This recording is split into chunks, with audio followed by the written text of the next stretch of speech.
All right. Vascular dementia. So, Alzheimer's disease is a progressive disease that, starts in the brain and does what it does, right? And we're not exactly sure what causes it. We do know that if you have the early onset type that begins to show symptoms in your 50s, that it's probably genetic. But if you show it when more people tend to show it, which is like in their 80s, it's really hard to say why they developed it. Some people have argued dietary things, some have.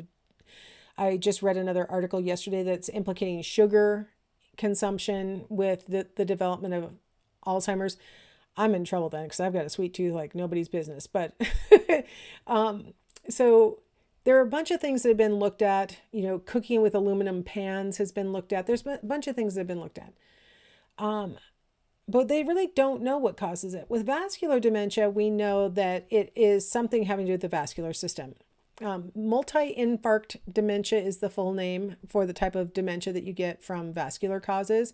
And it's due to temporary blockages of blood vessels in the brain. So it's not a full stroke necessarily. It's little blocked blood vessels that deprive areas of the brain of blood for some amount of time and then usually clear out on their own. So now here we're seeing in this graphic a comparison of the progression of Alzheimer's disease, which is the black line, which is basically a very continuous line downwards. If you imagine that the y-axis is, cognition, you're losing more and more of that across the progression of Alzheimer's disease very consistently. Vascular dementia or multi-infarct dementia, you see that right after the event, you get this dramatic drop in intellectual functioning, memory, the other kinds of symptoms that we might have. And then there's an improvement as the person's brain sort of starts to recover. It can then, compensate using areas that maybe in the past had been association areas not being used. You get to a sort of plateau phase. And then if you have another event, which is really common, then you have another drop in functioning and you kind of improve a little bit. And that's how it goes. So it's, over the course of time, you're going to be experiencing, impacts on intellect. But it's going to be in a much choppier kind of, sometimes you get better, sometimes you get worse kind of way. Whereas Alzheimer's, it's basically, if you look in the big picture, a big consistent progression towards loss of function. Now, Parkinson's disease is another cause of dementia.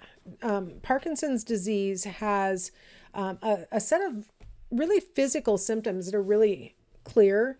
When you see a person with Parkinson's, they tend to have tremors is probably the most noticeable effect, where their head, hands, feet may tremor. They tend to have more of a stooped posture. They oftentimes walk with their knees still slightly bent. They don't have that like fully straightened out part that you go through when you were walking normally. They don't swing their arms back and forth. They kind of hold them in front of themselves. So these are some motor symptoms, but there's also cognitive symptoms of Parkinson's disease, where you can have delusions, where you are, sorry, I meant to say hallucinations. I don't know why I said delusions. Hallucinations. Hallucinations are where you're having perceptions of things that aren't accurate. So you're hearing things that aren't there or seeing things that aren't there. And a lot of times Parkinson's patients don't want to tell their doctors that they're having these symptoms, but these are common symptoms of Parkinson's. And so you may think that there's somebody else besides you reflecting in the mirror, things like that. And it's part of those cognitive changes that can go along with Parkinson's disease. There's a very specific spot in the brain that is attacked by Parkinson's disease. It's an area called the substantia nigra. Nigra means black, and they colored it a nice shade of blue for us in this picture. But this little area produces dopamine, and those cells start to die off and stop producing the dopamine that they normally send out. That is really important for this structure to the right of the substantia nigra, that big round sort of darker brown, beige area. That's the cerebellum. That's the part of our brain that really handles unconscious movement. You know how you can walk without having to think about it? that it's moved over into the cerebellum to take care of that. Well, if you're not getting enough dopamine from the substantia nigra, then that area of your brain can't control, this sort of unconscious movement. That part of the cerebellum also is what allows you to hold still. And so without enough dopamine, you get tremors. So one treatment for Parkinson's is to stimulate the substantia nigra so that it'll still send out dopamine.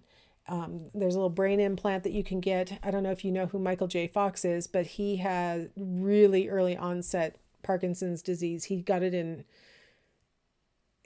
I think he got it in his 30s. It might have been his very early 40s. They put one of those implants in, and it's not perfect. I mean, he still has some significant tremoring, but with the implant combined with some medication, he, at least up until prior to the pandemic, was able to still work. Not, like his character had to have Parkinson's. He has tremors, but he's been able to function pretty decently with the combination of medication and brain stimulation. The medication that is used is a medication called L-Dopa. You can't just take a medication that contains dopamine and expect it to get to your brain. That's not how the brain works. The brain has a blood-brain barrier that keeps stuff that you eat out of your brain.